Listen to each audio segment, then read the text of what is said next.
On this James the Bike Guy, we're taking a look at the Fuji Tahoe 1.5. This is a hardtail mid-level mountain bike from Fuji, and it comes both in a 27.5 or a 29er version.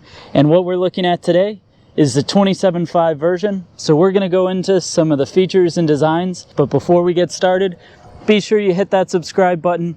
That way you can see more videos like this into the future. So checking out this Fuji, it's a pretty nice looking bike. It's got a lot of nice modern features to it. It's got a lot of things that are going to make this a great trail bike, and it does a very nice job of looking the part as well as riding the part. Now the Fuji Tahoe, this is going to have what they call their A6SL aluminum.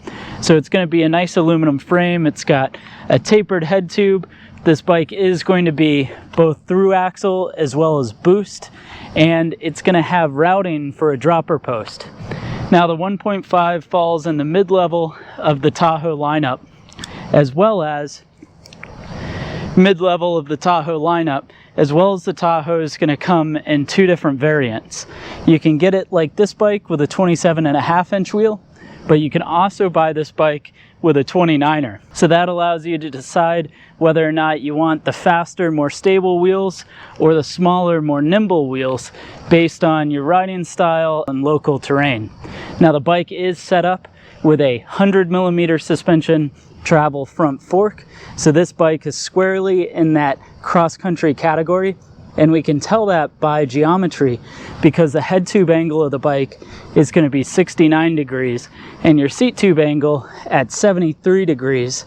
But this bike actually has a real short chainstay setup at 420, which means the front center of this bike is going to be very modern in geometry, even though the angles still slot it in that XC category.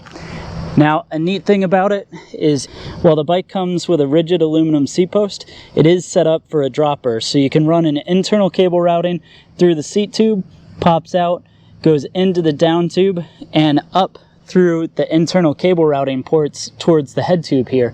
And that allows you to get a dropper post on this XC bike, giving it a bit more capability.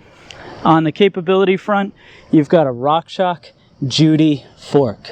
So this Judy is going to run a turnkey lockout. So this is a hydraulic lockout.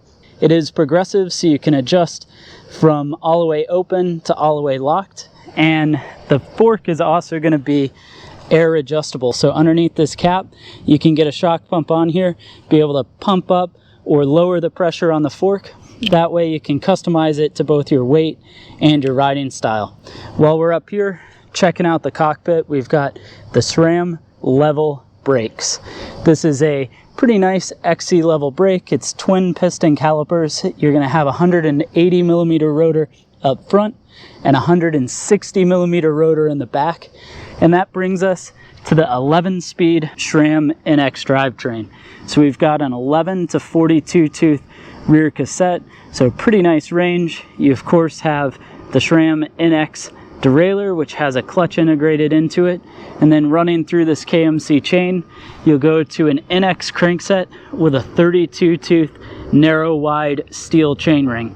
The chainring is direct mount, so it's pretty easy to get replacements and adjust the size as you need, and it's going through a threaded 73mm bottom bracket.